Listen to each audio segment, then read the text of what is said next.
tonight will not solve things. Hopefully, it will help clarify some confusion and move us toward asking the best and most informed questions. And hopefully, it will motivate those who have the answers to offer them to the public so that we can make informed decisions about our future. Our vision for tonight is to bring some transparency and accountability to the process, which leads to better outcomes for all of us. Our planning group invited all of our county council members and our county commissioners to tonight's event. Hearing from their constituents is part of their work, and we wanted to invite them to learn alongside us. Ron Lee and Pam Crozier let us know that they were unable to attend. For the others, we saved seats in the front row. Our planning group also invited Daniel Ford, the developer, to be on the panel.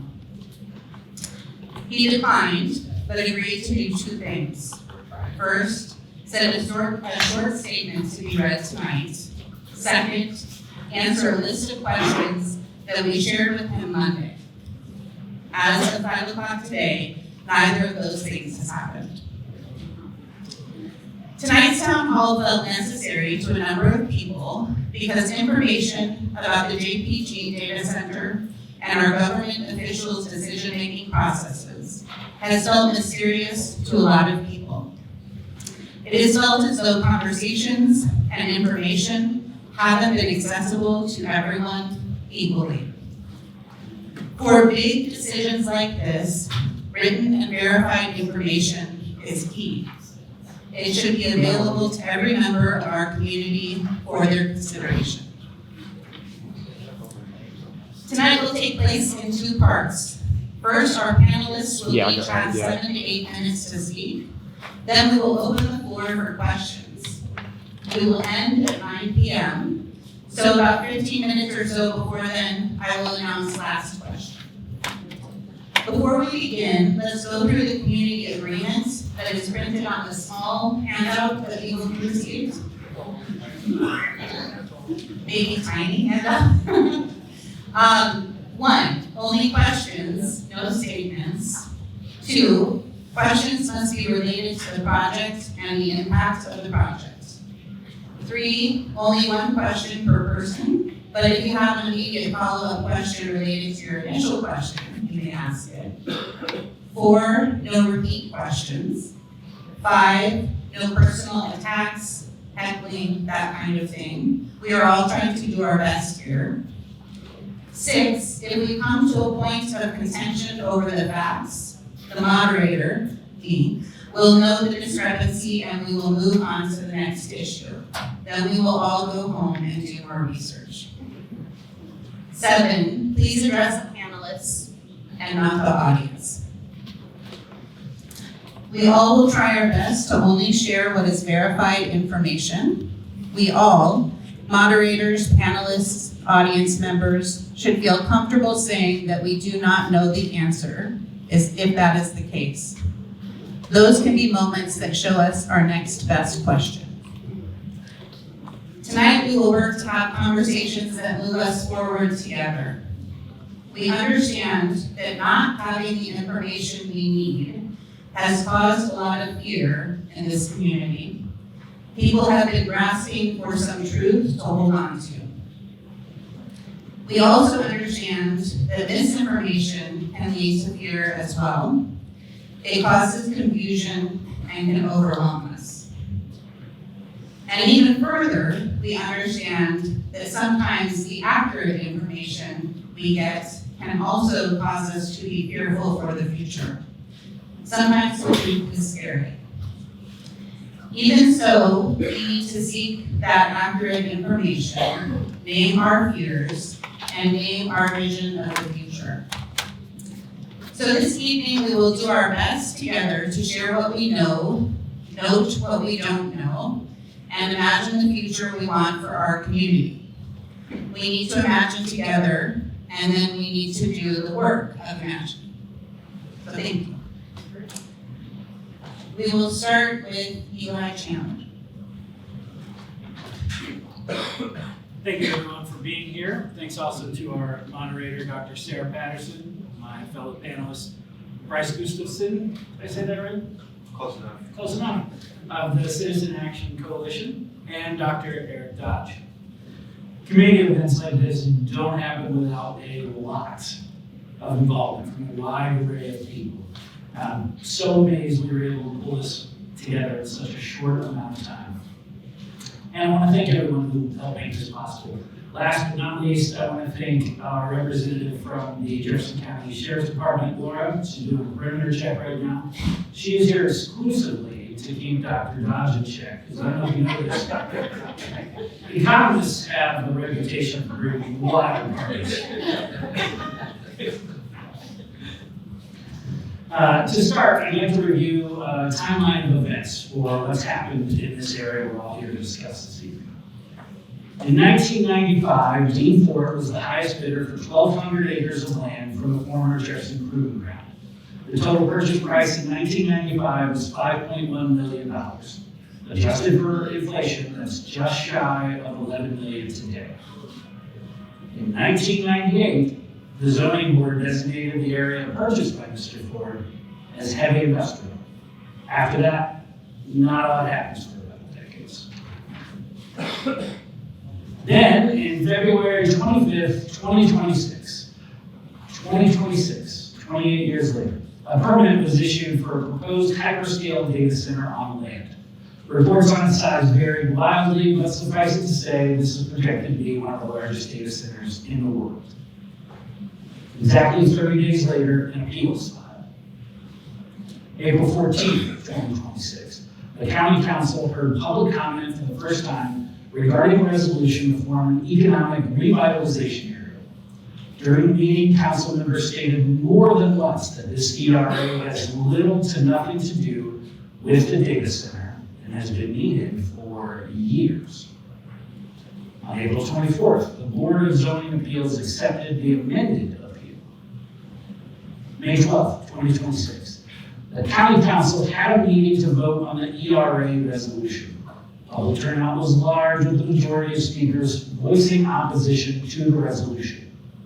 The council, during that meeting, voted to postpone their decision until the June 9th County Council meeting. May 19th, 2026, the County Council held a special meeting where they voted to approve the ERA resolution immediately. Before the vote, Council President May stated, "Well, I'll tell you, I'm glad I'm one of the ones that's about to let this horse out of the barn." 6 of 7 council members voted yea, while 1 council member abstained, saying, "This is just because I don't like the way this has been rushed on us." May 21st, 2026, the Board of Zoning Appeals held a public hearing to vote whether or not to uphold the amended appeal. After hours of citizen comments, the BZA unanimously denied the appeal. So, just to recap, from 1998 until February of this year, virtually nothing happened. But in the last 99 days, we've been told that everything must happen. Like many other citizens of Jefferson County, I became quite frustrated by how fast everything seems to have happened. At the first meeting about the ERA resolution, no one could answer what I considered to be very basic questions about the proposed data center. The council members had only had the information in front of them for a few days, we were told, and weren't able to answer questions. A month later, some of those questions were answered, but everything was still largely unknown, and none of it was written down. During my 23-year career working for a Fortune 40 company in their supply chain division where warehouses are, I heard a phrase repeated over and over: perception is reality. Now, the first time I heard this, I just rolled my eyes because reality is reality. 2 + 2 always equals 4. But I eventually came to understand that the point wasn't that if someone believed something hard enough, it would become true. It meant that when there's no direction given, no details shared, and no trust and mutual respect between parties, they will each begin to form opinions based on whatever data they do have. Transparency is the very base of integrity. It is from that foundation that trust and respect can be earned. Even with the benefit of the doubt that everyone involved at the county level was genuinely trying to do their best and the right thing for all of their constituents, they did it in such a way that looked bad. And when no one could answer even basic questions, the people, us, were left with no choice but to create their own narrative, leading to fear, no small amount of anger. I think the people of Jefferson County deserve a government that is proactive, not simply reactive. Legislators and councilors that think 2 steps ahead and have contingency plans for as many outcomes as possible. The world moves far too quickly these days for us to sit back and wait for something to happen. We must seek out developers that fit our community's wants and needs. We need to assess the impact these developments could have before any paperwork is signed. And perhaps most importantly, we need contingencies in place to account for broken promises from our corporate neighbors. You promise 500 jobs, but you only truly create 100, higher tax rate. Commit to using only so much water or electricity per month, but you exceed that, you pay for the rate increases as a result. Finally, we need a government that not only welcomes questions and challenges, but seeks out those answers and the reasonings before the issue even arises. If we want Jefferson County to grow and thrive, if we want our homes to be a welcoming environment to all our neighbors, if we want a place our children are proud to call home and a place they want to raise their own families, we've got to work for it and we've got to elect the right people. Thank you.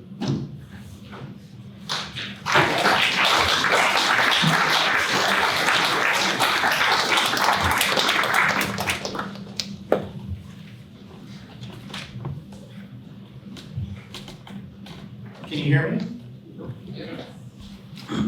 Sarah, I was told I had an hour and 15 minutes. That's a normal class time for me. So, my name is Eric Dodge. I'm a 31-year resident of Jefferson County, and I'm a professor of economics at Hanover College.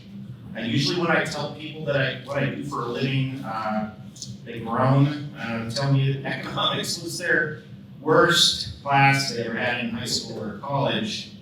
So if that's true of your experience with economics, I hear you.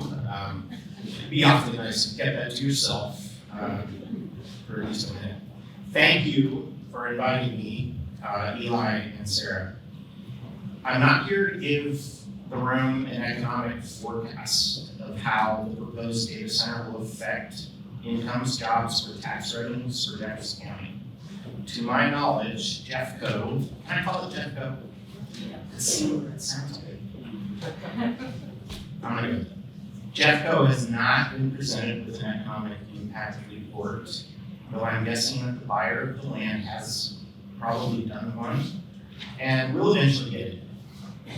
I see my role tonight as explaining how those forecasts are made and how they might be overstated, and to explain some tools in terms of the trade. My hope is that when Jeffco eventually receives an economic impact report, we will all be a more informed audience that receives the report with critical eye and ear. So, let me start by telling you the first law of economics. For every economist, there exists an equal and opposite economist. And the second law of economics is that they are both wrong.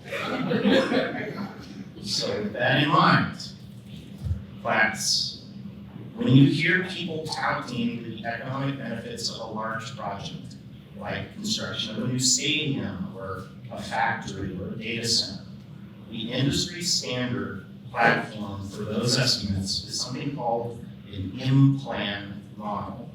And M-plan simply stands for impact planning. Now, according to the good people at M-plan, it is a widely used tool by economists, governments, and consultants to estimate the ripple effects that a specific event, investment, or policy change will have on a regional, state, or national economy. And M-plan uses a technique called input-output analysis. I'm going to call that IO analysis, if that's okay. What impact output or IO analysis does is it mathematically estimates how dollars of initial investment, like building a facility, will multiply outward in the local and regional economy. The key to these estimates are themselves estimates, and they're known as multipliers. An economic multiplier is an estimate of how a small change, like a $1 increase in your spending, eventually creates more than $1 in total spending in the broader economy. So for example, if Eli were to buy a new car, that provides income to the car dealership, of course, which pays the salesperson a commission, and the salesperson takes the family to Holiday World, which pays wages to some summer employees who then take their wages to go to the movies on the weekend or whatever. And Eli's initial purchase of the car multiplies outward to provide income and jobs beyond the dealership. So IO analysis of projects will likely estimate two key multipliers that we will eventually read about. These are the numbers that we should pay attention to. The first is called an income multiplier, which is the total change in income through the economy for a $1 increase in income in some sector of the economy. For example, if a company spends $100,000 to hire someone and they estimate that eventually creates a total of $200,000 in income somewhere else, the income multiplier is 2. Then we will hear about an employment multiplier. This relates to jobs. This is the total change in employment throughout the economy for a $1 increase in employment somewhere specific. For example, if a new company adds 10 jobs, then eventually this ripples out and it creates 15 more jobs, you would hear that the employment multiplier is 1.5. So the embedded multipliers give us 3 types of effects that the M-Plan report will be very, very proud of. There are the direct effects. This is the initial spending on the project. This would be construction. This would be upgrades to infrastructure.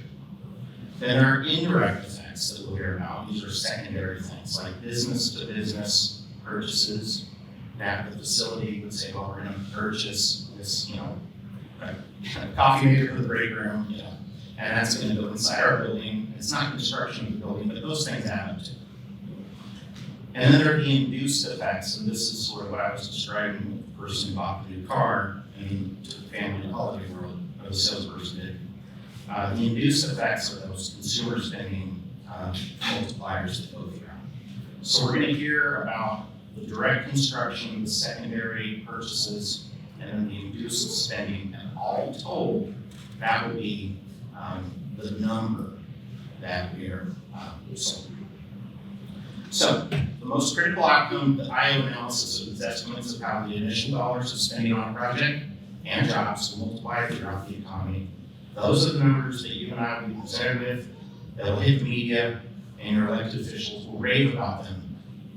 But these estimates are always dependent upon key assumptions that some have criticized as unrealistic. And this reminds me of a story about how a physicist and an economist were stranded on a deserted island. A bunch of canned food washes up on the beach, and the physicist suggests we build a fire and we put the cans of food in the fire, and the heat and the pressure will pop the cans open and we'll eat. And the economist says, that sounds difficult, let's just assume we have a can opener. Economists love their assumptions, it makes the world simple. Here are 3, and I apologize for the jargon, I'm going to try to explain them as I go. The first key assumption of all of these models is something called constant returns to scale. This jargon means that if a company increases its output by 20%, that they will also increase their inputs, like workers, by 20%. But for large production facilities like a factory or a warehouse or even a super Walmart, this isn't true. These large entities operate with economies of scale, which means that if they increase output by 20%, again, think workers, they will not need 20% more workers. A data center that is twice the size, the physical size of another data center does not have twice the workers. Second assumption, no supply constraints. This assumption is that the project, no matter how large, will have no trouble acquiring the necessary raw materials, energy, or labor needed to complete the project. So if you need 40 electricians, they are right there, ready to be hired at the current market wage. The same is assumed to be true if you need 400 electricians. Third, the model is static. This means that the calculations that we will get assume that there will be no feedback loops that affect the result over time. It's assumed the project won't affect other businesses in the area, won't divert public and private funds from other uses, and won't affect prices of key materials or energy. For example, when you hire those 40 electricians, they won't come from an existing employer that now has lost 40 electricians. When you purchase a bunch of electricity or water, it won't affect the price of electricity or water. So there are many assumptions in these in-plan models. These are just three, but these are three that I think are relevant to a big facility. Now, our own government, the USDA for one, uses IO models to do a number of things, including estimate the impact of conservation projects on jobs. But they delivered a memo in 2014, USDA did, that cautioned that estimates for large-scale projects are not very reliable using these models. They say that small or medium projects are fine if we use an in-plan model, but not for large. For example, if the size of an economic impact is large enough to cause changes in product prices, like electricity, household allocation of consumption expenditures, or aggregate income, then in-plan should not be the only model used. So for relatively large projects, the USDA uses more sophisticated techniques. Our friends in Australia, the Australian Bureau of Statistics, that everybody follows on Twitter, no longer publishes a table of multipliers commonly used in IO estimates. And they put out a memo in 2013 that says, while it can be useful as summary statistics to assist in understanding the degree, can you do an Australian accent? I can. Their inherent shortcomings make them inappropriate for economic impact analysis. These shortcomings mean that IO multipliers are likely to significantly overstate the impacts of projects or events. So the big question we all have, do data centers create the jobs that they promise? The answer seems to be it depends on the center and the community. The thing that we all should consider is this: net jobs. If net jobs and higher incomes are created, what is the cost of the taxpayer and the environment? I emphasize net jobs because there's an important difference between gross jobs and net jobs. If your business hires a person who quits their job to take a job at your business, you have not created a job. That person has just moved from one business to another. There's no net increase in jobs. But if your business hires a currently unemployed person or a person who moves here permanently from outside the region, okay, that's a net job gain for the community. The in-plan models calculate gross jobs, not net jobs. And this comes up here in the next hour of my presentation. Which reminds me of another story. This one is true. When a frustrated President Truman told his advisors that they needed to bring him a one-handed economist because all the economists had to be on the other hand. There is recent research on the question of local impacts and jobs. Recent, like last month, the Brookings Institute, if you don't know the Brookings Institute or follow them on Twitter, they are a nonpartisan centrist think tank. They concluded that counties with data centers do see more job growth 6 years from opening, but those depend on the type of data center. A hyperscale facility, like something that an Amazon or Microsoft or a Google might build, has much more job creation than a co-location center that is more under data awareness. They say, among other things, I'll cut out some of this stuff because it's really, really boring. If you are in a community that has a data center cluster, think Austin, Silicon Valley, Dallas-Fort Worth, for example, Northern Virginia, yes, those tend to create lots of IT jobs because of the synergies between and within those big high-tech communities. If it's an isolated data center, that's not true. Workers do see modest real gains, wages rising 3 to 4%. This is the Brookings Institute. And here's the key I think that's important for us about their conclusion about incentives. Overall, state incentives are small relative to private investment. In hyperscale counties, incentives represent about 2% of local construction investment. Location decisions for these facilities are driven by power availability, land, fiber infrastructure, but not by tax rates. But in co-location counties, incentives represent a much larger share of total investment, 62%, meaning subsidies may matter more for precisely the facilities that generate the smallest employment benefits. Also recently, Allstate economist Michael Hicks has a very thorough summary. He looked at data centers in Texas. There's many data points in Texas to choose from. He uses a statistical technique that is not an in-plan model.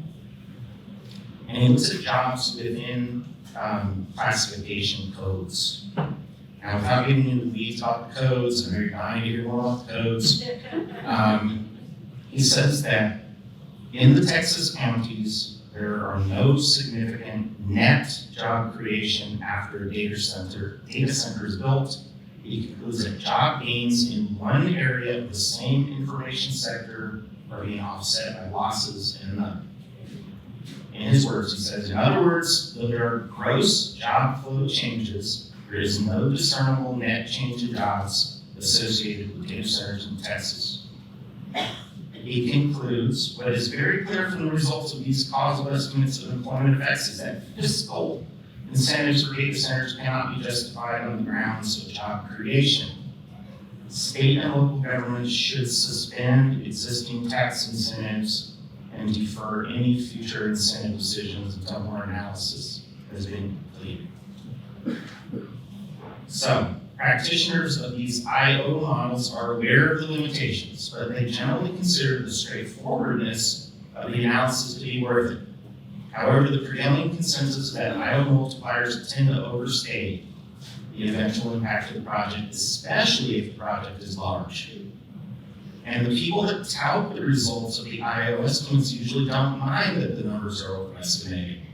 And they don't ask too many tough questions because big economic impacts are easier to rally the public behind.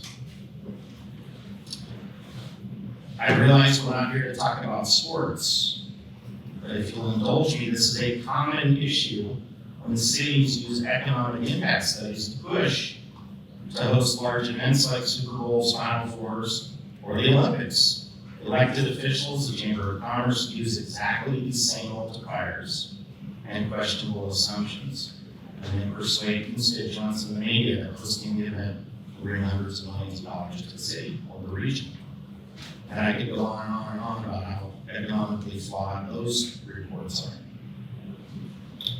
But I'll wrap it up. We're not here to talk about Super Bowls, although I could, or Olympics, but Jeffco will eventually be presented with an economic impact analysis, and every community must receive these forecasts with critical eyes and understand that the purveyors of forecasts have agendas and won't disclose the underlying assumptions that would make their forecasts less palatable. But now I've shared them with you.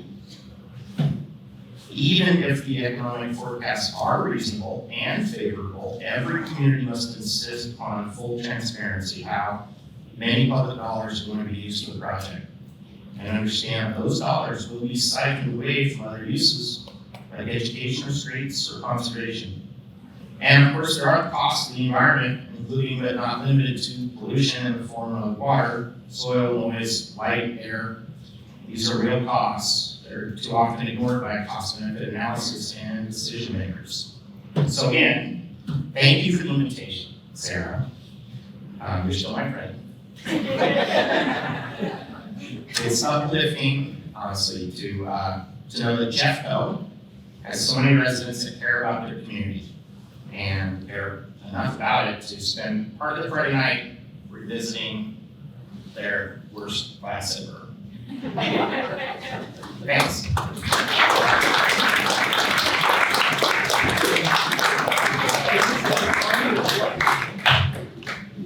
Thank you. Thank you. Thank you, Eric. Before Bryce starts, could one of you all explain what a co-location site is and a hyperscale site, and also talk about what we're going to have, what's being proposed here, just to make sure that everybody knows. Yeah, I can take that.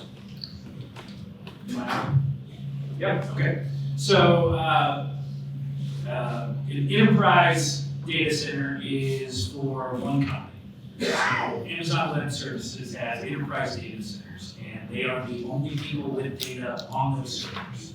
Co-location is essentially an apartment complex where companies can rent server space to process data for them. Hyperscale isn't necessarily a business model, it is literally how big is this thing. An enterprise hyperscale data center will be a massive amount of processing power for Amazon to sell you more things. A co-location hyperscale data center is a massive operation for lots of tiny companies to process information for rent to sell you things. We are getting a hyperscale co-location data center, although we don't know who's building it. We know, a few people. Did that answer that question? Well, hey everybody, I'm coming in hot there. I'm Bryce Gustafson, like grumpy old men, with the Citizens Action Coalition, excuse me, it's been a long week. I'm the program organizer for CAC. For folks that don't know who CAC is, we are Indiana's oldest and largest consumer and environmental rights organization. That started back in 1974 due to the first energy crisis here in the United States. And we're known as the watchdog for the, not for the utilities, but against the utility companies essentially. A couple of years ago, when one of the utilities up north, Indiana Michigan Power, we found out that they were proposing to increase their capacity by 3 times to support this data center build out. And that raised red flags for us because the questions are, who's going to pay for this build out and how are they going to power it? And this is back in 2024. A couple of the proposed projects, Amazon Web Services in New Carlisle, the Google Fort Wayne complex, and the Meta Jeffersonville complex. Those were starting to get going. But we started digging into this issue, and we decided to start a campaign and we called on the State House to pass a moratorium because that amount of power put in on the grid, again, who's going to pay for it? How are we going to power these data centers? And that's what really started our journey in earnest with these hyperscaler AI data centers. In the summertime of 2024, that's when the community pushback started happening as well. Places like Burns Harbor, Chesterton, Ellettsville, we started getting calls from people saying, "Hey, we're getting these data centers coming in. How do we stop them? Because we don't want them." So I'm just going to be upfront. I'm biased against these projects, or we don't want these projects in the state of Indiana. But And then last year, around February, is really when the gates opened. And all of a sudden, places like Monrovia, Pittsburgh, Franklin Township in Indianapolis, which is right down the street from my house, all these projects started coming in and en masse. There was weeks last year where just me personally found out about 5 different projects across the state of Indiana. So that's kind of been our journey, and I've thrown some numbers out at you. We do have a website that you can check out, Citizens Action Coalition. We have a data center page where we keep track of all the projects that folks are contacting us about. But we're tracking about 60 projects across the state of Indiana. Not all of them are quite the same size as what we're looking at here, but I've been in contact with about 50 communities in some form or another. And it's really kind of taken our state by storm. This is what we consider kind of a gold rush. And the issue with these hyperscaler data centers is the amount of energy that they use. I've been to Data Center Alley 3 times now, and that's where our internet lives. About 70% of our internet goes through there every day as far as United States internet usage. But a lot of these new projects are coming in because of the idea that we're going to AI, essentially. So we have some concerns about this beyond electricity usage. We do share the concerns with local communities about land usage. Is this the highest use of lands? There's a lot of farmland, forests that are getting developed essentially with this. Folks that live right next to these proposed projects, there's concerns about noise pollution. Again, been out to Data Center Alley, you can hear the fans going or the emergency generators turn on. That raises the level of that noise.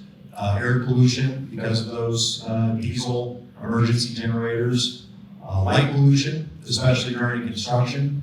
We have, if you ever get a chance to go off 65 and you pass Lebanon, Indiana, you can see the lights, the construction lights for miles away. We also have concerns with the water consumption. A traditional, or a data center, just one building can use 1 million to 5 million gallons of water a day. There is a lot of talk about the closed loop systems. I've heard that kind of ratchet up in the last 9 months because I think that's a reaction from developers. The issue with closed loop systems, even if the developers say it's going to be closed loop, they still file at IDEN that they're going to use 100 or 1 million gallons a day, that sort of thing. We have again the issue with energy. The problem with energy is that we don't have so much going around, and they're going to have to start building more They are proposing a lot of natural gas construction for new data centers. And we still haven't figured it out at the state level as to who's going to pay for that.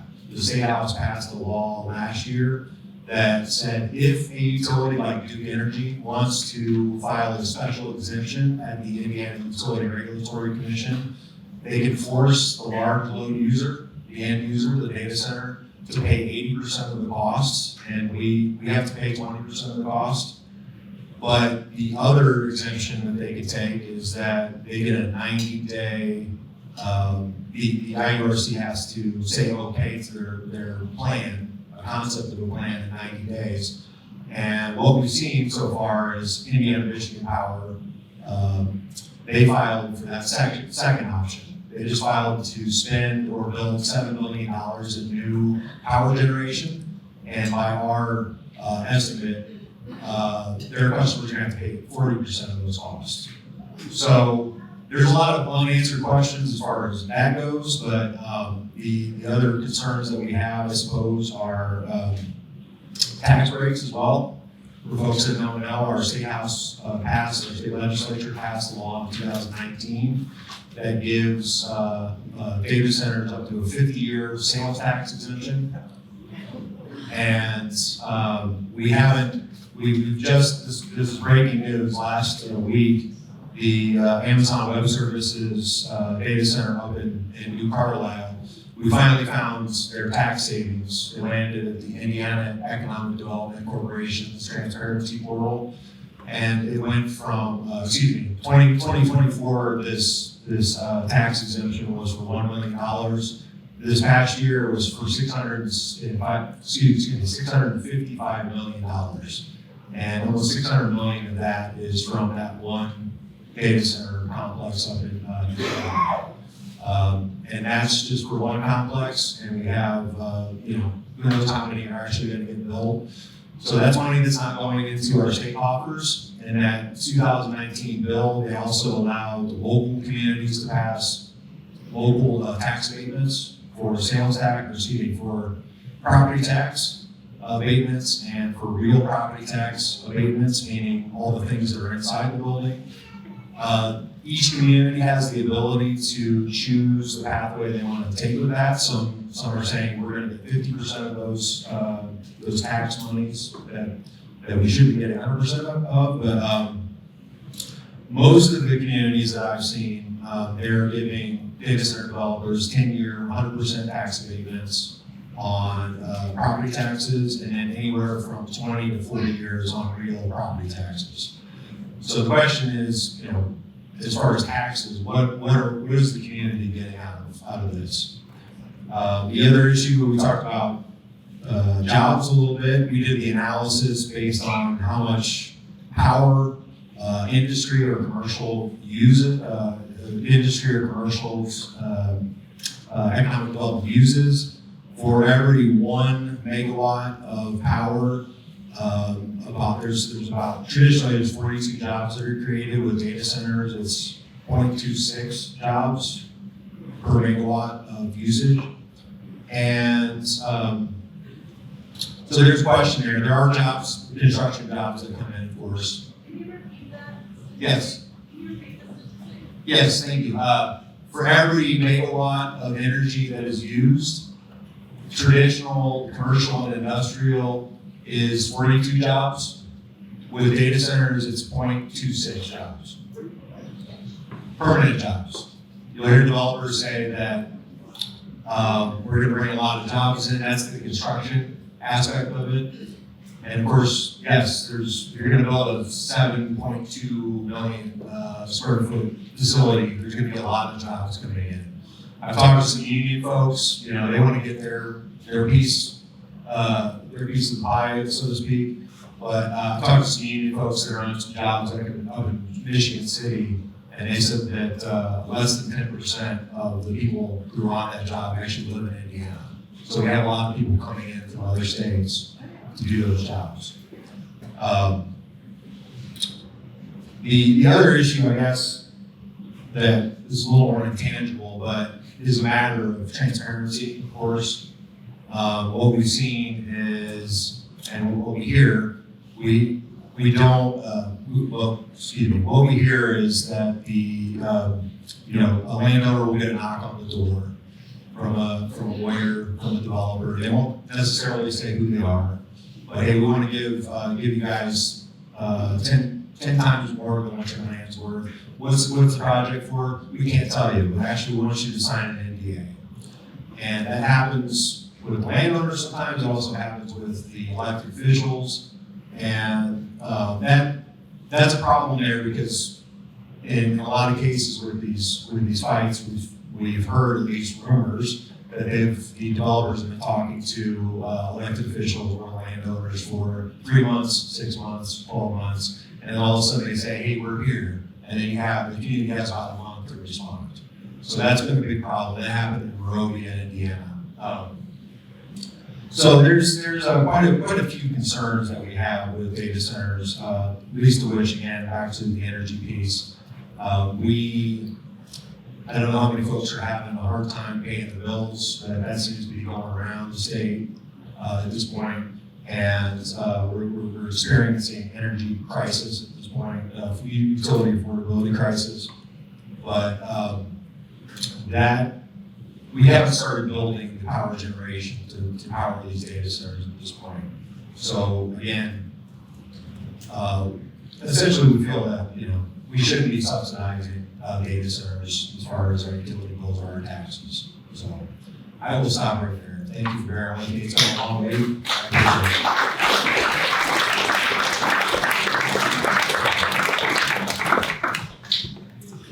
I Okay, we will turn to the Q&A parts of the evening. And if you have a question, you can just come up to this podium over here. There's a microphone there. And you can ask a question of any of the panelists.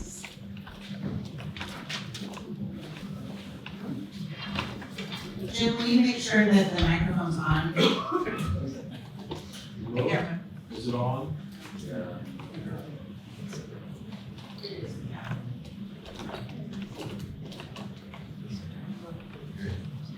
Am I on? Am I on now? Yeah. All right, okay. My name is Jim Proving.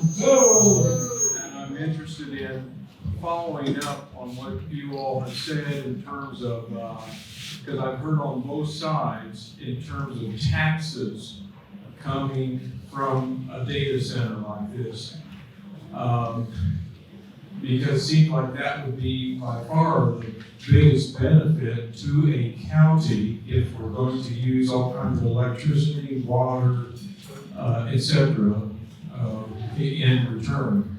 So do we have any idea of how much in taxes, I suppose property taxes, but I'm not sure, how much in taxes would, if we have to have the data center, how much would we actually get? Or is that totally still a question up in the air? Thank you.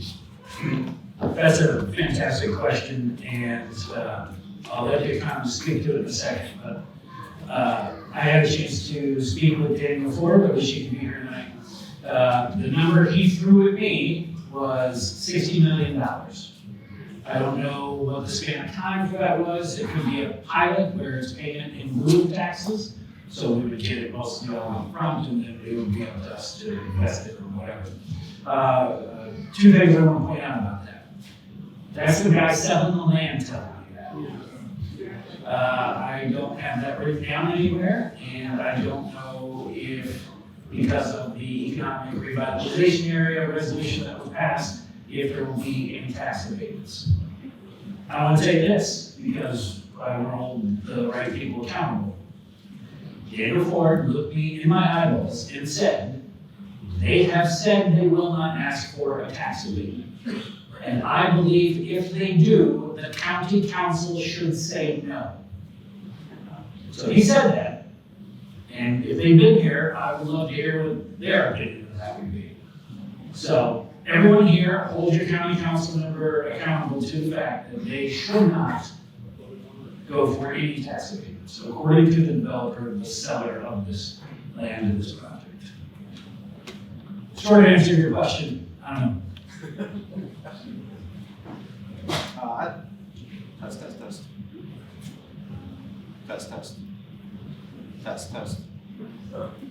Test. I'm having a hard time here. Test. There we go.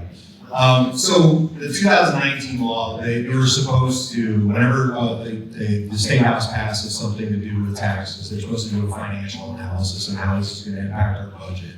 They did not do that. They still have not done that. We did the analysis for Amazon Web Services in New Carlisle. I keep pointing to that one, but that's the furthest along. And conservatively, over 50 years, that would be about $8 billion of avoided taxes. About half of that's from the local government, half of it's from the state.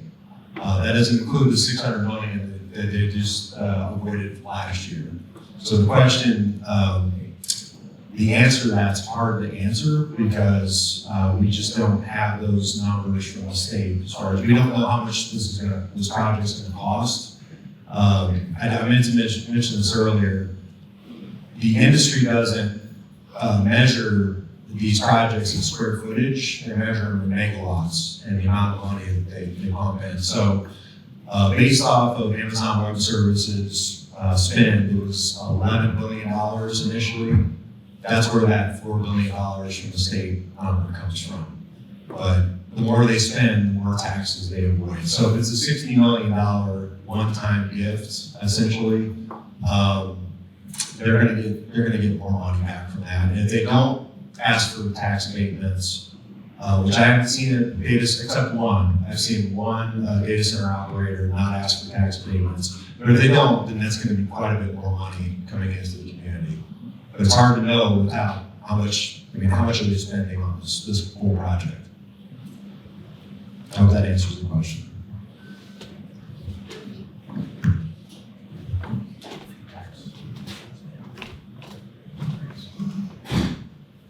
Gary?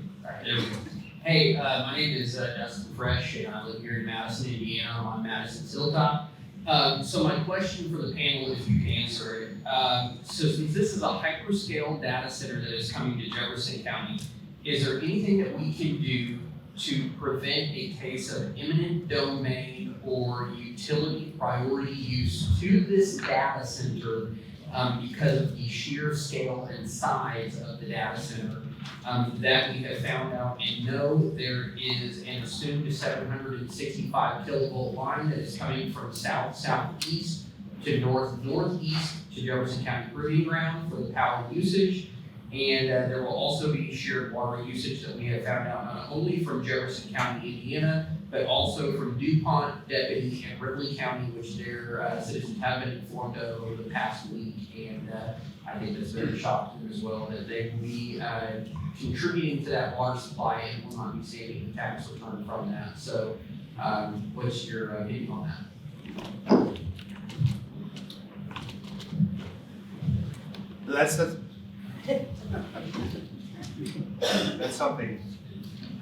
That's something to consider. My last trip out to Virginia, the activists, the advocates I was talking to, you have to consider that there's going to be pipelines, transmission lines coming in. It's very, very hard to challenge the utility companies as far as eminent domain. The first big fight that's happening is in Monrovia.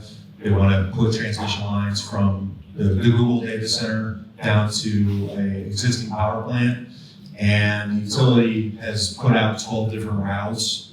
And I talked with a group of folks last week, like we're having a conversation we're having tonight, and they don't know as far as, but folks were like, I'll lose my home or I'll lose my property if this goes through. So it's very hard to challenge eminent domain with the utilities. The government and the utilities have eminent domain.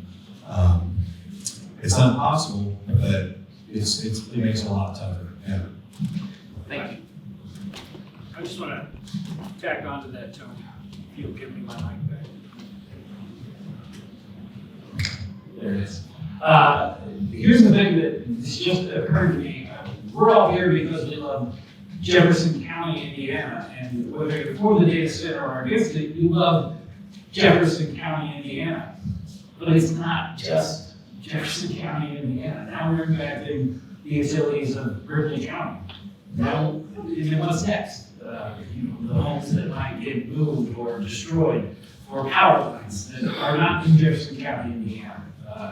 Something to consider with these data centers is that it's not just one group of people that it impacts. It's not just your neighbors, it can be complete strangers. Hello, I'm from Clark County, and I'm here because I live really close to Meta. So I have questions. If you have a data center that's about to go online, or like this community that's about to build one, is there any protection in place at the state or federal level as far as like environmental testing or creating like a base level control before the data center actually goes online or finishes construction to make sure that it doesn't harm the water supply, air, or anything like that? Or else they can say like, oh no, that's from other industrial development or something.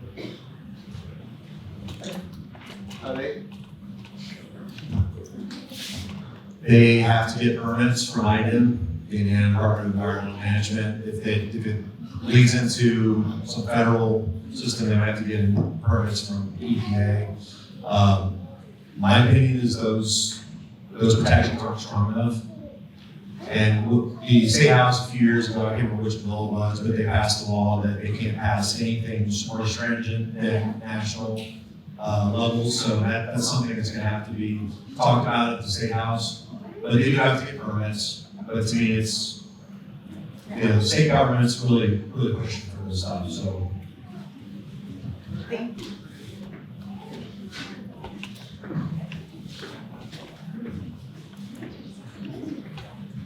Hi, I'm Janice Hufford, a Jefferson County resident, and what have other communities done to get their data centers built? It seems like we're starting behind the game, and they're going ahead without us, but what have other communities done to stop them? Yeah, a lot of this outage has happened at the rezone level, and it's been tougher once they get the rezone. There has been, I think there's about half a dozen lawsuits now, so they challenge it in court through judicial review. You have 30 days. After they make the decision, you have 30 days to file judicial review, and literally the jury's still out on that. Some of the cases, I don't believe any cases have been really solved as far as that goes. There's a pending lawsuit in Monrovia, and that was filed back in February of last year. But, to me, you all shown that, I don't know if everybody was here at the last meeting, 1,000 people, that usually does the trick. Unfortunately, it seems like they're really dug their heels into it, but, the idea is to talk to your people and hopefully they're willing to talk to you and you can kind of give them a different perspective because again, they were hearing from the developers. But, yeah, it's once it gets past that rezone level, it's a little bit tougher to do, but I would say a good lawyer is going to be able to help you out. Yeah. And I'll just further add that just because they say that, this thing is coming doesn't mean you can't push for better protections, right? Because the issue is, I hear from developers, we're going to do this and that, just show us what you're going to do, put that in writing, put that in legal, legally binding writing. That's a lot different than just somebody standing up and saying, we're going to promise this, and this. Just show me. I guess I'm from Missouri or something. Show me state. Anyway. Can I add to that a little bit?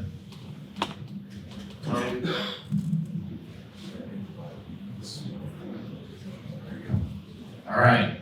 Okay. I wanted to echo that. Since this came across our,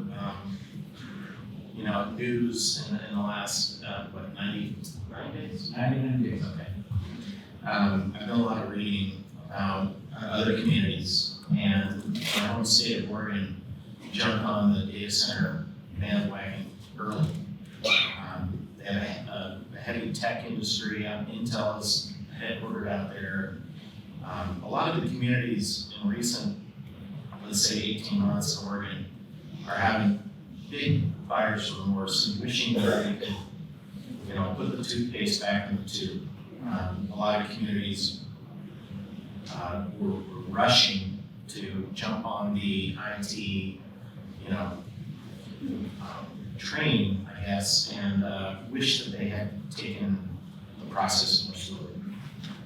If, as a resident here, if this is going to happen, then that advice is perfect. I think Eli said it off the top. But we have to have in writing lessons learned by other communities. If there is a best practice set of standards, we need to have those in writing for our inevitability, if that's what we're facing. You can't unwind it.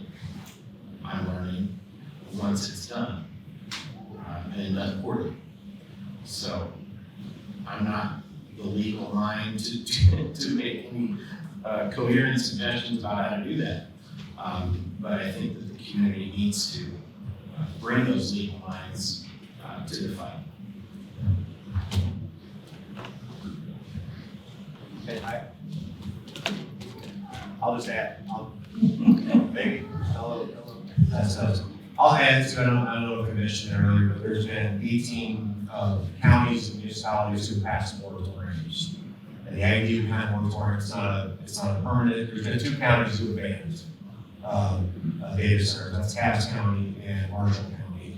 But 14 of those have happened since the beginning of this year. So the buyer's remorse reminded me, St. Joseph County, they said yes to Amazon Web Services, they said yes to Microsoft. There was a 3rd project that was gonna go on the other side of New Carlisle.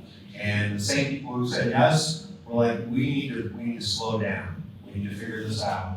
So that has been a push, really organic push across the state where counties and now again municipalities are saying we need a moratorium so we can create ordinances, we can create guardrails, regulation around this. So that's what's going on as well in Indiana. And the companies know that. That's why everything's happening in 99 days. If they can get it done before an ordinance can be written, they're good. Hi everyone, I'll also be talking a little bit, I helped organize this, but I actually have a question. Because I think one of the things we've been seeing as we've been organizing, there's been like a debate between can we get it to stop or do we negotiate? And I was hoping maybe you guys could speak a little bit to that like conundrum of do you either or, is it a both and kind of situation? And then also the reason I was like, oh, I really want to talk is because I think we're also not connecting to like the eminent domain that might happen, that this might be impacting a lot of communities. One thing with working with Bryce that's been really helpful for me is like really realizing this will destroy our neighbors' life. Like it's not gonna destroy, I live downtown, it's not gonna destroy my life. And I'm really dedicated to not having a data center, but there are neighbors who might lose their homes because of eminent domain. And so just kind of wanted you guys to kind of talk about, yes, it's gonna be hard to stop, but maybe how we could work towards that, and then also kind of the tension between negotiating versus trying to save them. So, thank you. I would say it's not an either or. You fight as hard as you can for what you believe in. What you believe in is you don't want the data center. You fight to stop the data center. If the data center happens anyway, then you fight as hard as you can to get every scrap out of it that you can. So it's not an either or, it's both. And I understand, believe me, I understand fatigue will set in, but that's where the community aspect comes in. We can all just lean on each other. Yeah, I was gonna say, walk and chew gum. So, but the issue with like negotiating, where's the leverage, I guess? And if you're not organized as a community, which we're here tonight to get organized, are they negotiating with the county and leaving you all out? But that's where you have to continue to push the county to do the right thing by it. Because otherwise, there's, again, we've seen it here, we've seen it places like Monrovia, it's heartbreaking watching them pass it through. Yeah, that's where your leverage lies, is you have to be in constant contact with the folks that didn't show up tonight, pushing them in the right direction. And we haven't talked about it, and I don't know if we're gonna get into it too much, but we're concerned about an overbuild with this stuff. I mean, how many data centers do we actually need? I'm sure everybody's heard about the AI bubble, and it seems to me this is a classic gold rush. And just for what it's worth, I've read 3 different articles in the last year from 3 different people. One was a utility executive, one was a former Meta executive, one was a former Google executive, independently of each other, all said that 1 out of 10 of these projects are actually going to come to fruition. So I would say, don't give up, keep showing up, get organized, and it's not a done deal until the last 12 rings, Hello. My name is Martha Sparrow. Actually, I have 2 questions. The first one is to this last point. If the data center, how do we ensure, because it feels like our county officials are working against us. It feels like they have already decided that this is going to go through.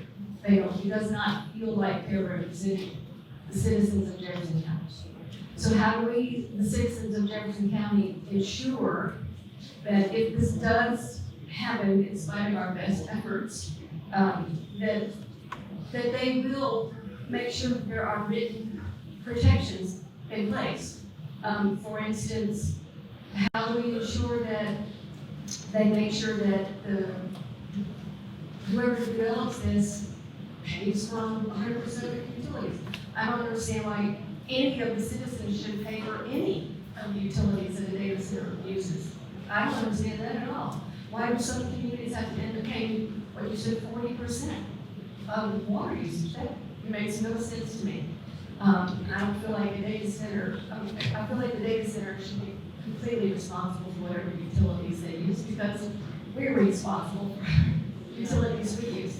So how do we ensure, I guess my question is, how do we ensure that our elected officials will negotiate those terms on our behalf? Because it feels like they're working not on our behalf at the moment.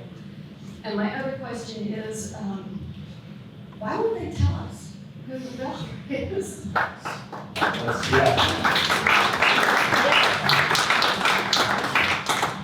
I'll take a stab at answering both of them. The first thing you can do to ensure that your county officials are working towards the benefit of the citizens is to show up to every single meeting and tell them to do so. And if they don't, vote for other people.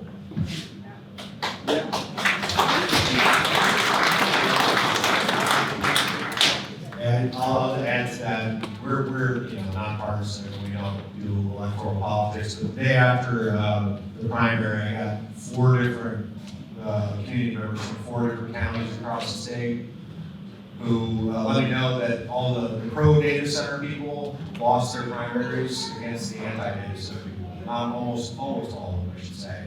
So what's been really incredible with these fights, and it's kind of sad that we have to do this, but there are people that have fought the fight and now they're like, well, I'm gonna run. If nobody else is gonna, represent me, then I will run. Or we're gonna back somebody who is gonna do, the bidding of the will of the people, that sort of thing. But, as far as getting protections in place, the county, there's a tension there between the county, because the county will say, well, we're just following state law.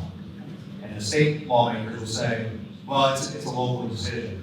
So where's the responsibility here? And it really does start in Indianapolis. They can pass laws like passing sales tax exemptions. They can take those sales tax exemptions away. And what we've seen just recently, and this just happened right before it was revealed that $600 million is going to Amazon. 2 days before that, Ohio, our friends to the east, their tax breaks were 10 times more than what they thought it was. And Governor Mike DeWine, good on him, said, we're going to pause data center tax payments. So what we need is not, there's a layer cake here. Contact your county people, but we need folks to contact your state lawmakers too. Because right now we have a part-time legislature. They go in January, they get out, depending on which year it is, April, May, March. But I can almost guarantee you that the other side, the developers, are looking for ways to take away our voices. So we're gonna have to be ready and be prepared for whatever comes at the State House starting in January. So that's a long answer, but it's really just getting in touch with your people and raising concerns. And I can say this fairly certainly, it's not this is a completely nonpartisan or bipartisan issue. There are people in the Republican Party who support it and who are against it. There are people in the Democratic Party who are supportive or against it. But our government is reactive. So if the squeaky wheel gets the grease. So if you're talking with your elected officials, they're going to be more responsive, because if they want to stay in office, they're going to listen to you. With those elected officials that you are speaking of, were they not invited to this community event tonight? They were. Then in the interest of transparency and fairness, do we all know who these folks are? I can see the names. You can see the name, but they should see the name.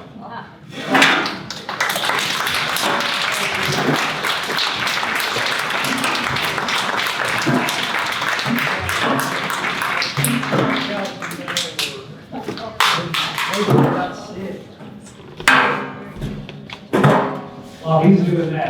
Second answer, why won't they tell us who the developer is? Corporations like mushrooms thrive in the dark. If you don't know who they are, they don't have to answer your phone call, and they don't have to slow down. If we don't know who they are, we can't flood their inboxes with emails saying, please don't do this. They won't lose any of the PR nightmares that most folks are facing right now, that this young man is facing right now, because they are the only ones responsible in our eyes. I can't tell you who's going to build this data center, and that's exactly what they want, so that we will leave them alone until it's too late. How is that even legal? It's a fun world we live in. I promise you, I worked for a Fortune 40 company for much longer than I should have, and this is how it's done everywhere, all the time, always.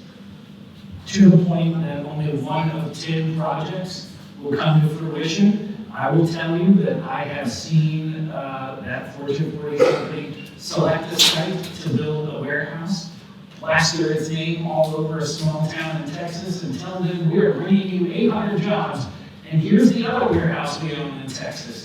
They've got 650 jobs. We're coming, come work for us. And then the executive director said, you know, maybe we don't need to do that if we did X, Y, and Z, and we could save $1,000 a day. And those jobs disappeared from that small town in Texas. And all the signs went away, and we never heard from them again. And it happened like that. And it's perfectly legal because no contracts were signed. All they did was said, we're coming. We'd love for you to work for us. And then they said, just kidding.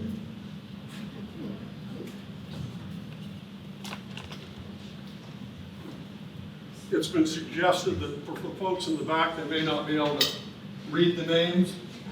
And also in the interest of transparency, I took the time today to make these, so it's only fair. Robert Little, David Bramer, Ray Denning, Heather Foy, Mike Turner, Gary Copeland, Ray Black Jr., finally, Dwayne May.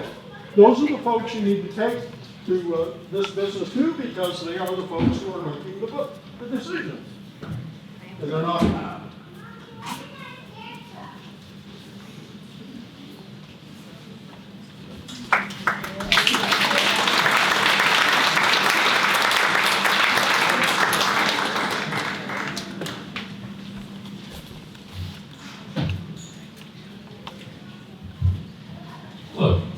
So with regards to this long list of unanswered questions and the other many question marks that are floating over this whole thing, is there any kind of centralized hub where we can keep abreast of developments? Is there a website, Facebook group? I know there's one on here, but anything that I should know about that everyone should know about so we can keep track of this stuff? Yeah, I think, of course, Citizens Action Coalition is a big partner for this. There's a website called taxnot.org, I think it might be .com. Taxnot.com, thank you. There's the Facebook page, Jefferson County Concerned Citizens, which isn't necessarily part of this event, but they're like, right, we're holding hands on that one. And then, this seems kind of funny to say out loud, but you guys remember Erin Brockovich? She's like leading this fight nationwide. She has recently posted a nationwide map of completed data center projects, proposed data center projects, and projects in process. And she's keeping track of all that and leading the fight against unfair tax practices, obviously polluting, that sort of thing. So, you know, I think those are big resources. I'll add Good Jobs First. They cover the tax parts of this. Good friends with them at the national level. And there's an organization called AI Now, and they put together a toolkit for folks to talk about all different aspects. It's like 60 pages, it's a long, extensive toolkit. And of course, like like you said, we have, you know, a website and that sort of thing, but it is good to digitally organize, have a space for that, and to get together physically organized to find out what's going on, people abreast of what's happening. Very good, thank you.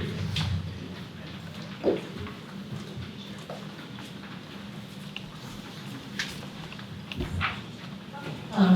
My question is for Eric Dodd.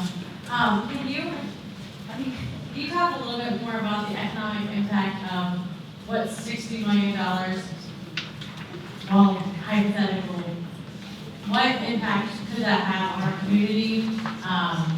And will it actually make a difference if there's all these effects such as pollution and all the other things could negatively impact the community? Does that offset the potential benefits?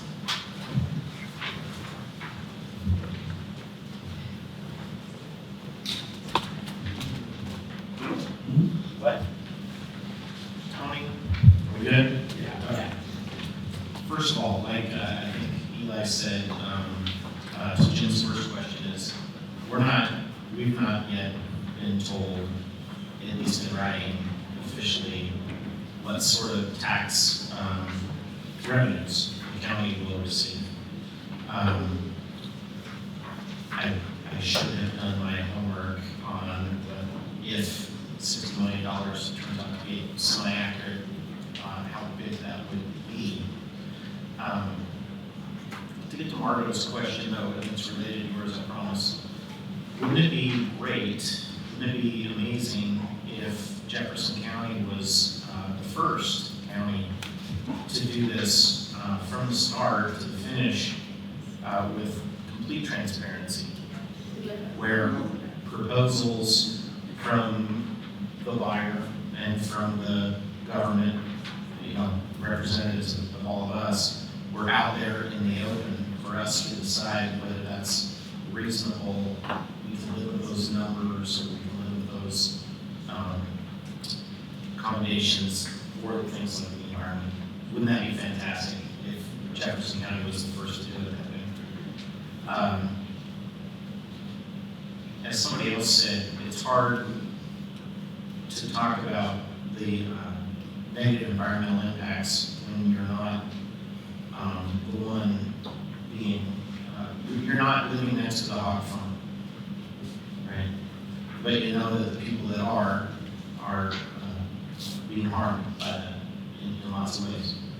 I think as a community, showing kindness and empathy to people who are going to face the brunt of the traffic, the dust, the dirt, the air, and the water, the noise, the light pollution.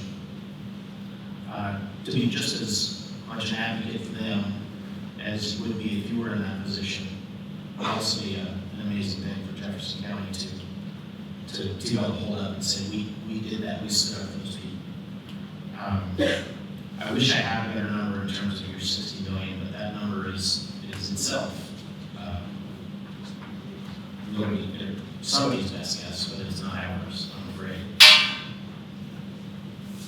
Right. Sorry, one last thing. And we were talking about, Eli and I think, and Sarah were talking about this a couple days ago.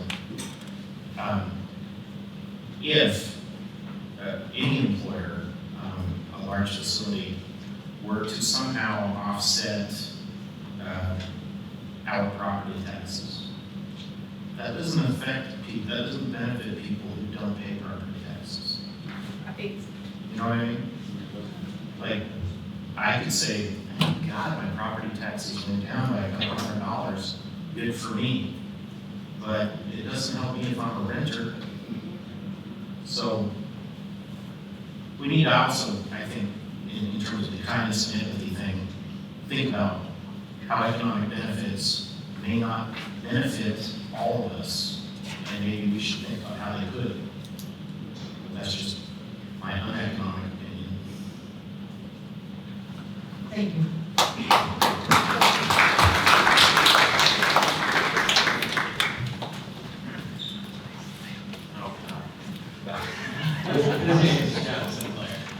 I was just thinking, struck out to me, and that was that maybe these data centers seem more like sports stadiums in the way that they're built. But from the Indiana Transparency Dashboard on Data Centers, these projects are producing 33 to 55 jobs per site. That's like the takers at a stadium, not even a sports stadium. And sports stadiums also attract like restaurants and entertainment and other industries. And Jefferson County doesn't have the infrastructure to build AMD processors. So what kind of job product is a data center really more comparable to? Because it doesn't produce jobs like heavy industry. It doesn't even produce jobs like a sports stadium. So what is this like, and why does it, well, just what is this like? It's kind of like one of those storage unit places by the side of the road. You know, it doesn't employ anybody, or not many people. It's an eyesore. It's not the same, of course, in terms of its use of energy and all that stuff. But you're right. It's not a Honda factory like Greensburg is, you know? And it's not a stadium that would attract tourism. I don't think that this would attract tourism. Maybe I'm wrong. Look at how beautiful it used to be. I've been wrong once before. But you're right, it's a very different thing in terms of jobs and attractiveness. It's not a perfect example, like my stadium example, but in my defense, the estimates of the benefits of the stadium are often just as overblown as the estimates of any factory or data center. And that's why we need to be open-eyed about that. I always think of Miami Marlins Stadium, and there I can look at that. I think it was a total disaster. This isn't even going to employ. Did you know, fun fact, I'm going to drop this on you because I cut it out of my original speech. We all remember the 2002 Winter Games in Salt Lake City, right? Salt Lake City Winter Olympics created 7,000 short-term jobs. That sounds amazing. It was 1/10 of what organizers promised Salt Lake City, and no long-term jobs. And in 2002, tourism to Salt Lake City in the year they hosted the Winter Games did not go up. Salt Lake City lost a bunch of money on overblown promises for Olympic Games that they thought were going to change their lives. That's just one of my many interesting anecdotes about Olympic Games. Did I tell you it's not a good party or?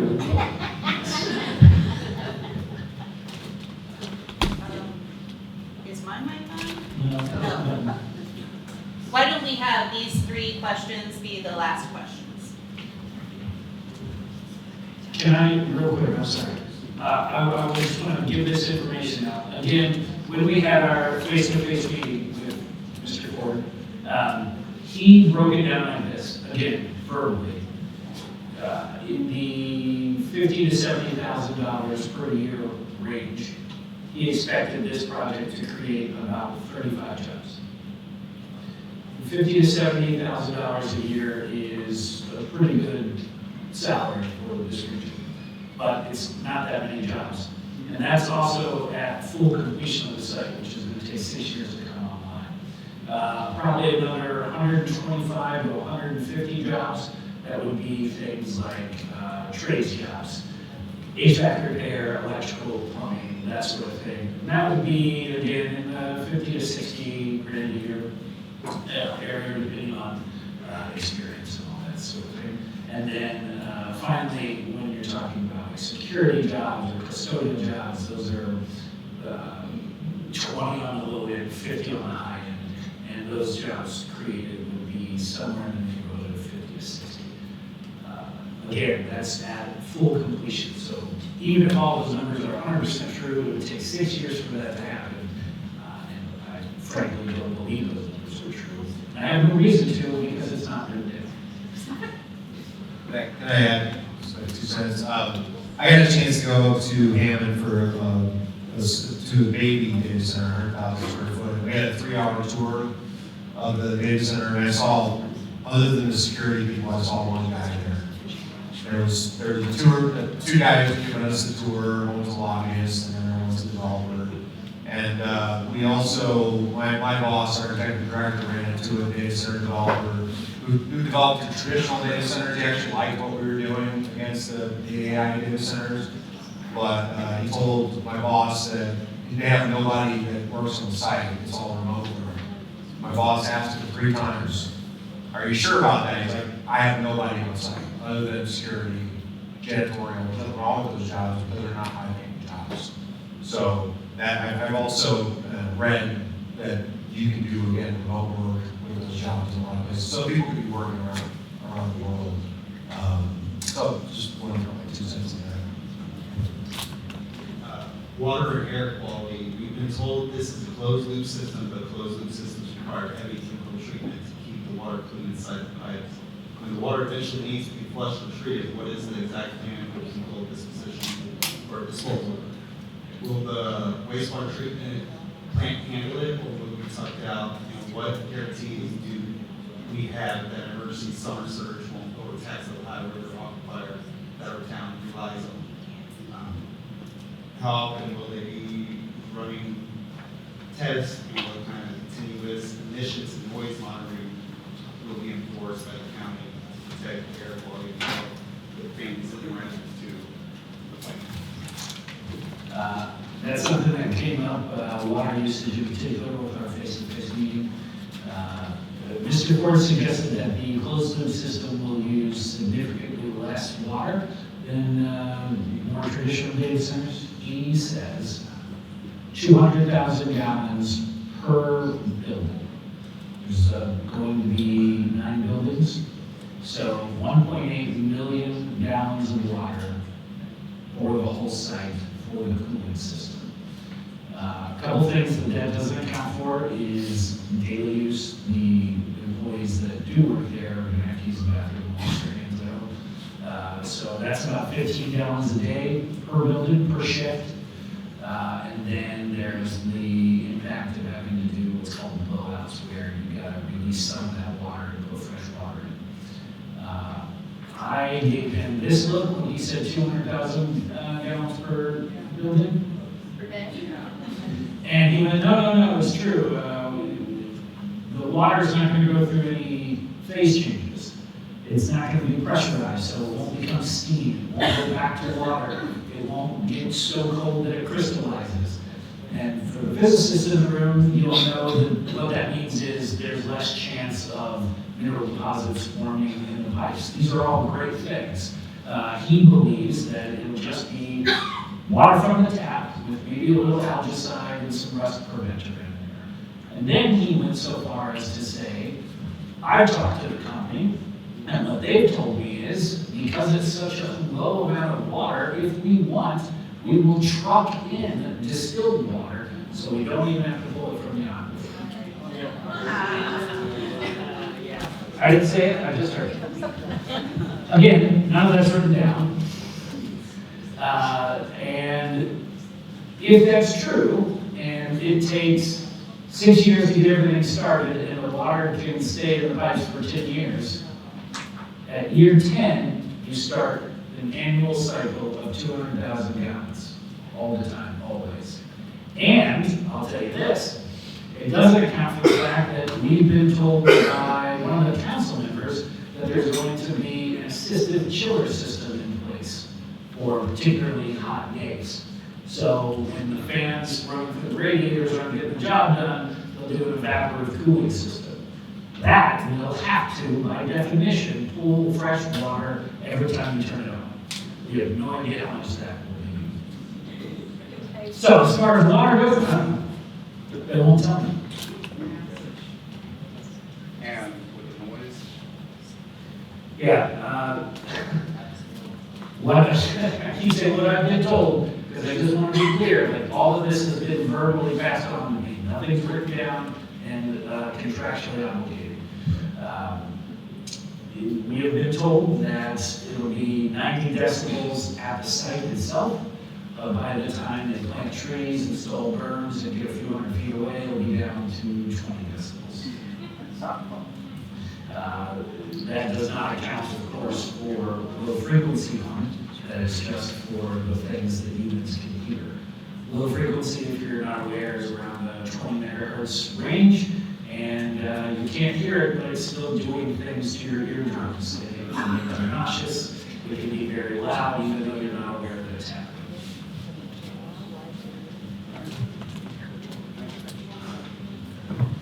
I feel like I didn't make you happy with that.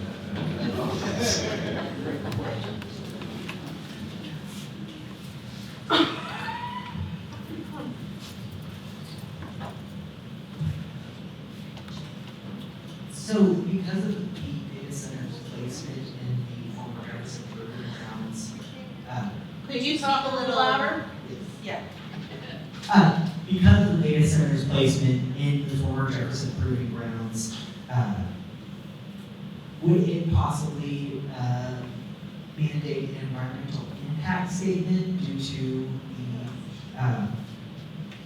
the contaminants that are within the surrounding areas?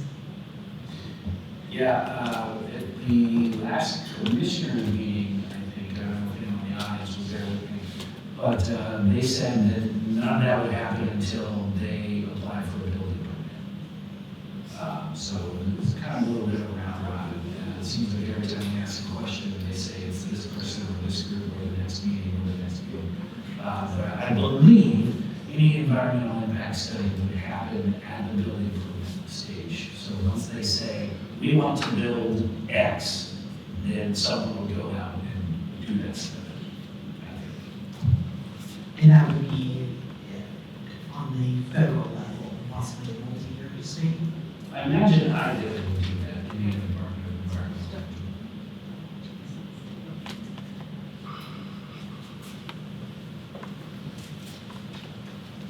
That's ridiculous.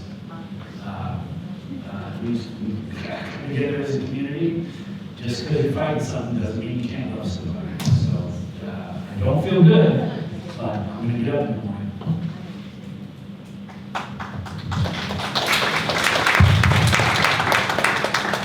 In terms of, I think that sadly, this nationwide, but you can chime in more, especially about Indiana, I worry that if it's economic, I worry that we're engaged in a race to the bottom, with counties trying to outdo each other in terms of their giveaways, and if we were to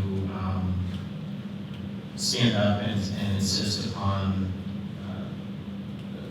the perfect deal, they're gonna move to Trumbull County or somebody else nearby where land is also cheap and water is plentiful, and that may be perfectly fine with us. I'm just saying, they may say, in terms of the extortion word, that's your word, not mine.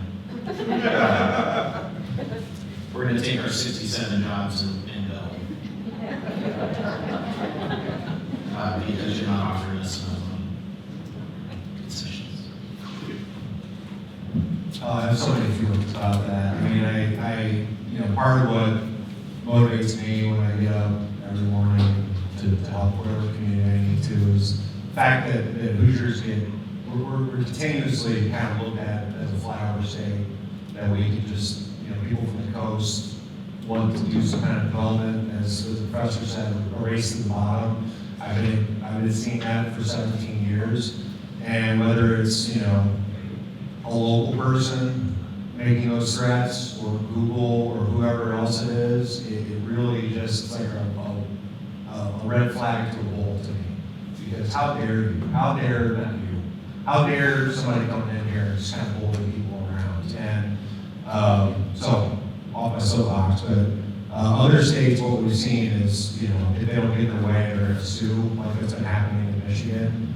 Fortunately, where's the wood? Knock on wood, that hasn't happened in Indiana, I think, because we have a strong home rule laws here in Indiana, but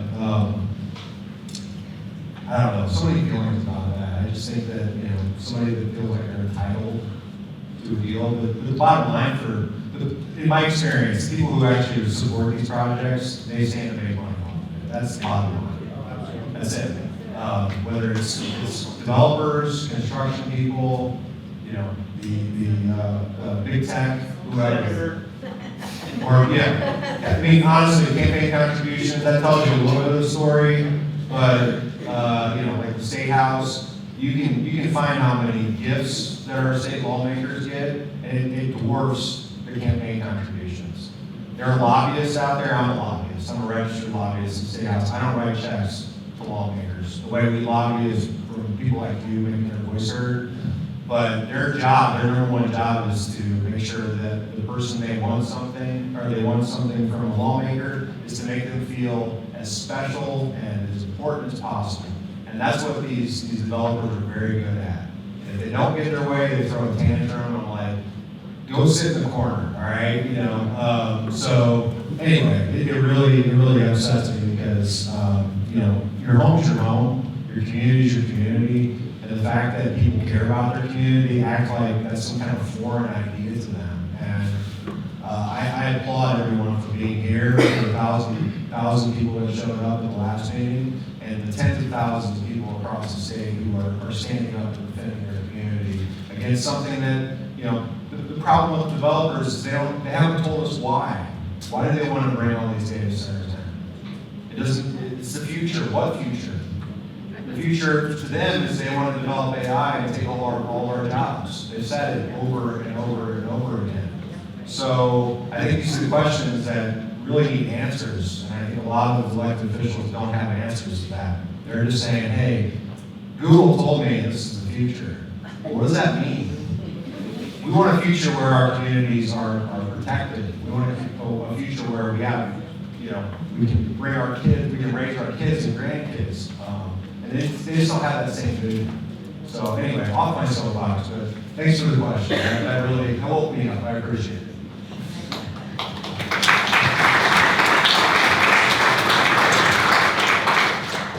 Okay, we have two more things to do. Mary Henson is going to talk about some next steps that people can take if they're interested, and then I will wrap up.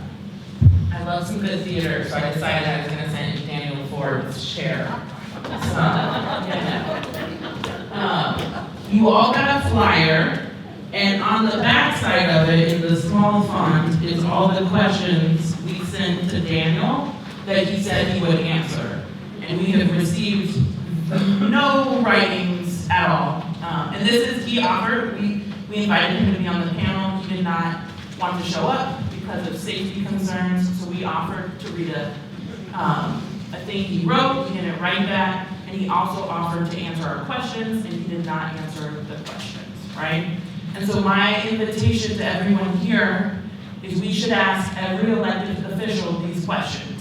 They should have these answers, Daniel should have these answers, and the public should have these answers in writing, right? This is going to affect, even though I'm downtown, it is going to affect my quality of life, right? It's going to affect everyone's quality of life that is in this room tonight, and we deserve transparency and accountability in our elected officials. So that is what the call to action is for this evening. On this side is a list of ways to do that. So you now have questions you can ask, right? We need more people. People are showing up. I'm so grateful. And we now need you to step into asking elected officials questions. It's really scary. My voice almost always shakes. It's not right now. It's surprising. But so I just invite, we all are being pushed to go out of our comfort zones, right? This is not comfortable for me. I don't want to do this. I would love to be at home with my dogs right now, right? So, all right, so a call for a moratorium. And they're going to continue to tell us it's not their responsibility. The county commissioners can call for a moratorium. When they tell you they can't, you tell them that's a lie. And ask them where it says that they cannot call for it, okay? Because they keep trying to pass the buck, right? The buck stops with our county officials. They are the only ones that can protect us. The federal is worried about the federal, the state is worried about the state. Our county officials are who should be worried about the citizens of Jefferson County, okay? So, and they also, you know, they said the Plan Commission, right? So we should be going to the Plan Commission meetings. We missed it this month. It's the first Tuesday of every month. I don't actually know where that meeting is, so look it up. We're gonna push for an ordinance. The other thing that's interesting, right? Eric was like, we need to get lawyers. Most likely we're not gonna get lawyers. We have to create this and push it for ourselves.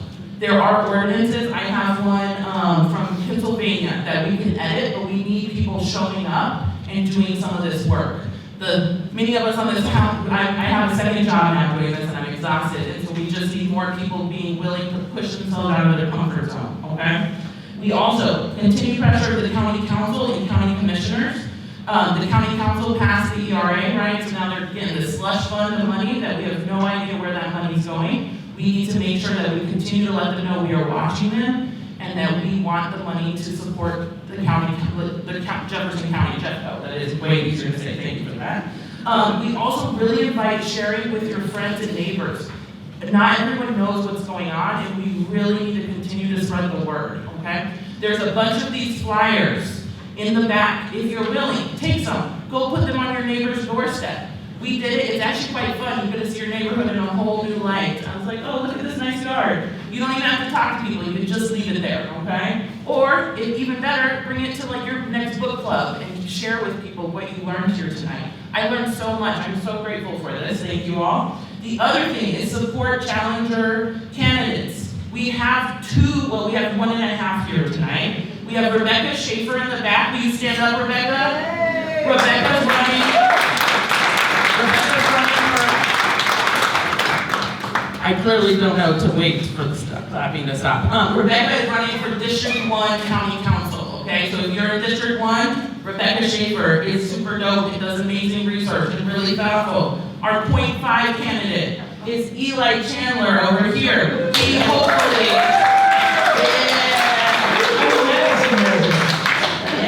will be running for District 3 County Council seat as an independent.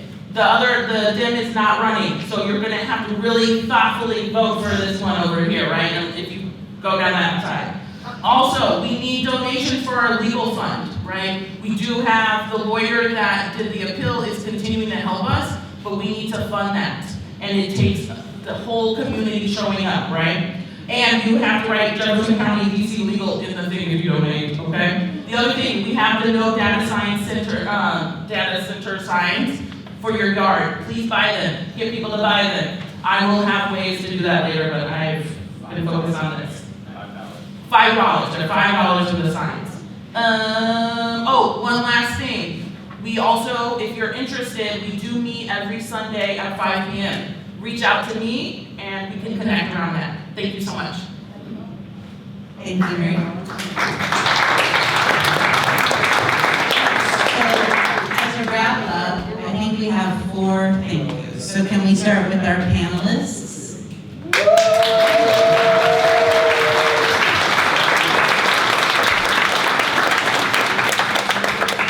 And thank you, Tony, in the back for doing the awesome sound.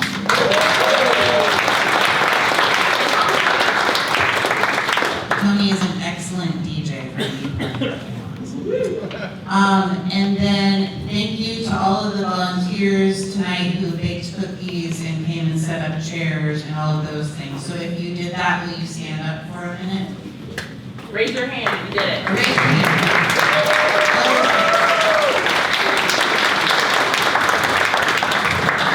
And then should we all just clap for each other? Yeah!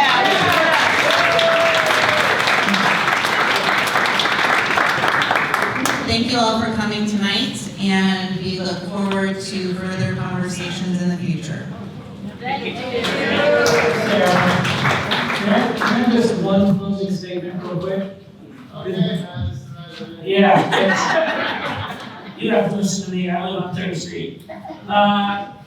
Here's something that's blowing my mind. I don't know if you guys have noticed this, but America has gotten really, really divided lately. But on this particular issue, I'm meeting and talking with people that I have never met or talked with before and would not have expected to. So keeping that in mind, what other issues would do that? What other issues are we really close together on? We're just too busy being bitchy on social media to notice. Just think about that on your drive home. Thank you.